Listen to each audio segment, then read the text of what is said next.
So back in 2006, when I bought my first digital camera, I was convinced that a wide angle was the only lens I'd need for landscapes. But pretty soon it became obvious that a telephoto lens was every bit as useful.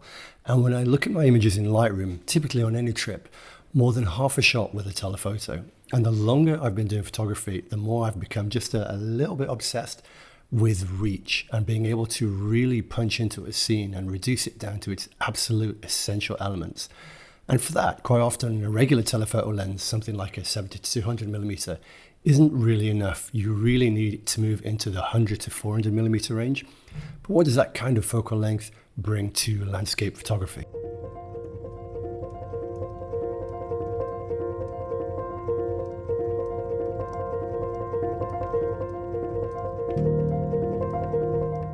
So let's start with why a telephoto lens is essential. A wide angle is great. It gives you an epic widescreen view of the scene from the foreground immediately in front of the camera, flowing through the image. But a wide angle will show all of the scene. That's everything that's in front of you. And sometimes that's not necessarily what the scene is about. Maybe that loses the essence of a scene with so much in the frame. And then sometimes a wide angle includes elements you might want to leave out. Wide angle images are dependent on there being an interesting foreground. And so in places where the foreground is just something like dirt or grass or snow, elements which really add nothing to an image, then a wide angle lens isn't the best choice. And on top of that, a wide angle makes distant mountains or things like rock stacks or subjects and things like that much smaller in the frame to the point that they can lose their impact. Wide-angle compositions are almost always more inherently complicated because they include more elements in the image, in the frame. Whereas a telephoto lens will generally include far fewer elements, singling out just a small part of the view rather than taking everything in. And often that's exactly what I want to do. In photography, as in life, the most important mathematics is subtraction. Subtract all that is distracting and unnecessary until only the essential remains. This is a quote, and it's a theme that I'm going to refer back to multiple times during this video. Subtraction, or reducing an image down to its essential elements, works because our minds prefer simple images with less information to digest, less data for our minds to process. There's a clarity and simplicity about images with fewer elements. And by removing or subtracting so much, the kind of stuff like foregrounds and skies, or the midgrounds that a wide-angle lens always includes, telephotos give us that simplicity and reduce a scene down to its essential elements. And the more reach we have, the more we can play around with removing elements and creating some form of simplicity and minimalism. So let's have a look at what that means in practice.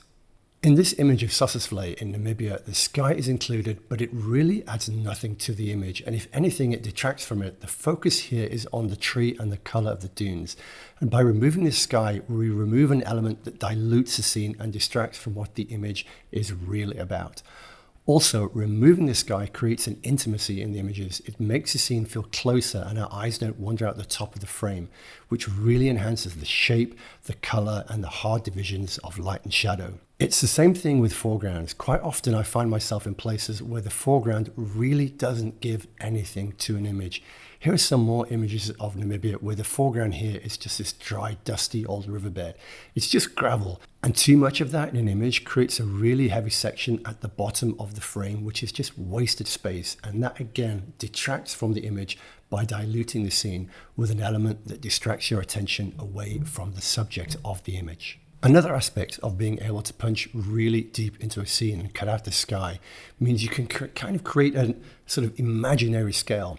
What that means is that when you cut off the top of a dune or a waterfall, what happens is that activates people's imagination, because if we can't see the top of the waterfall, in our minds it could be incredibly high. And this feeling is strengthened when you have a small element in front of it, like a figure or a tree. So you have this almost contradictory feelings of an intimate image with the top of the frame being closed off.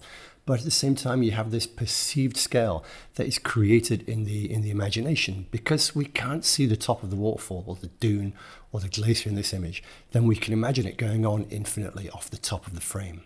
Now, I couldn't have shot all of these images with a 70 to 200mm. I really needed a longer focal length to be able to punch this deep into the scene and remove the top of the dunes to remove the sky. One of the things that telephoto lenses are great for are giving the feeling of compression. And what that means is that the distances between the different elements in a scene, like the ridges on a mountain here, feel as though they're being compressed together.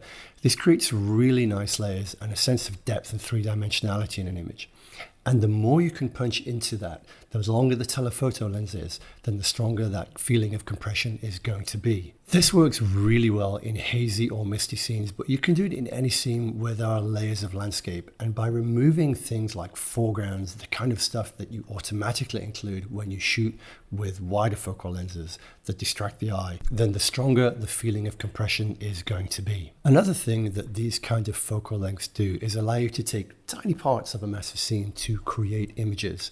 A good example of that is here in the mountains of the Namib Rand, where having really long reach on the telephoto lens allowed me to pull very distant scenes much closer. This is a massive wide open landscape where everything is very far away, and if you shoot these scenes even with a regular telephoto, something like a 70-200mm, it's going to include so much more sky and foreground that elements like the trees and the rocks would become insignificantly smaller in the scene. Using a really long focal length, I was able to pick out small parts of the scene and highlight the way the landscape and light were interacting. Now, shooting small parts of the scene, like many of the ones I've shown in this video, it's very easy for the images to seem flat, but it's important to try to give the images depth, which I've talked about in quite a few videos before. But in these images, it comes from the contrast of light and shadow. The shadows create a negative space, which really pulls your eye towards the lit parts of the scene. Here are some other examples from Greenland where I used a very long lens to isolate tiny parts of the scene. Again, including more sky or more ocean would have diluted the image and just acted as a distraction. And the scenes I was shooting were very far away. And so we come back again to the concept of subtraction and removing redundant elements from the scene until only the essential remains.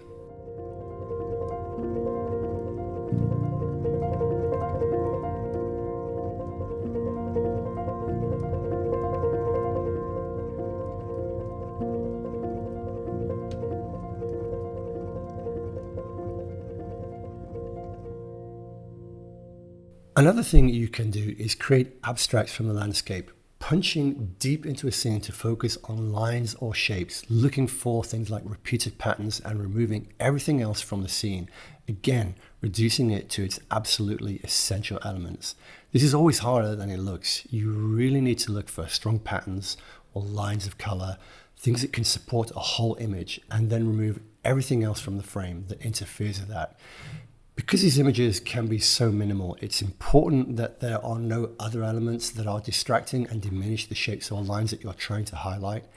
And again, the longer the focal length, the more you can isolate these patterns. And finally, this last one is technically not really about landscape photography, but over the last few years, I've increasingly found myself in places where, although I'm there to shoot landscapes, there's also wildlife as well. Back when I first started, wildlife and landscape were two very separate disciplines that required different equipment. But over time, we've seen cameras with higher resolution become increasingly faster and have the kind of speed that you need for shooting wildlife, as well as having better high ISO performance. And then if you combine this with a focal length of 100 to 400mm or 200 to 600mm, those lenses getting cheaper and smaller. And I see more and more crossover between the disciplines, with people now having cameras and lenses that are high performing for both landscapes and wildlife and being interested in shooting both. Now, I went to Greenland because I wanted to experience the place and see the glaciers and the icebergs and photograph that. But I was also super happy to have this encounter with a polar bear. And having a 100 to 400mm lens, which I'd taken to give me the reach to pull the distant icebergs closer, it was also the perfect lens to be able to capture this incredible polar bear sighting.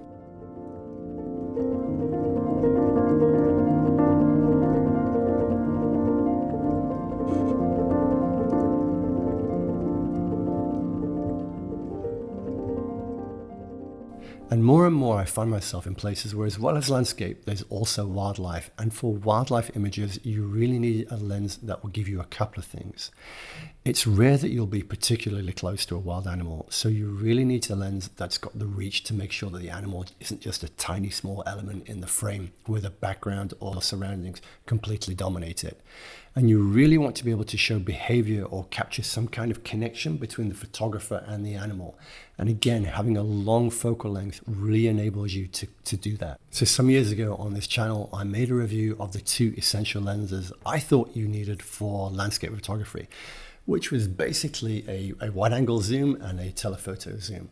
But since I made that, my photography has expanded quite a lot, and now I go everywhere with a mid-range or standard zoom as well. But more and more, I find something like 100 to 400 millimeter is absolutely essential on pretty much every trip that I do.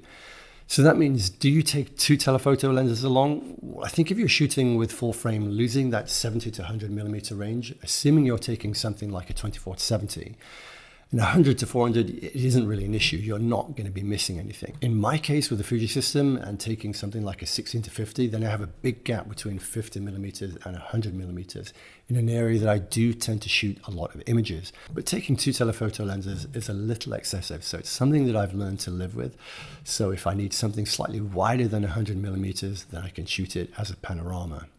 Now, it's also a reason why I don't take my GFX on every single trip. The longest lens there is 100 to 200 millimeter with a 1.4 times teleconverter.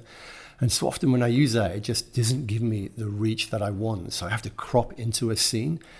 And so, yeah, I've reached a point where 100 to 400 millimeter is an absolutely essential lens for my photography. And I know for trips that I've got coming up this year, it's going to be one of the first lenses that I put into my pack. So that's it for this video. I hope it's been interesting. I hope it's been useful. Apologies for my voice. I've got a little bit of a cold, so I'm a little bit croaky at the moment. But if you've enjoyed the video, please like, please subscribe if you're not subscribed to the channel. It really does help a lot. And if you enjoy my photography and you'd like to join me on a workshop, we've just announced the 2026 workshops. We've got some amazing trips to places like Utah, to Namibia, to Botswana, to Japan. We're going to Madeira. You can find full information on all of my workshops on my website. So check that out and drop me a line if there's anything that you're interested in. And as ever, good luck with all your photography, and I'll see you next time. Take care.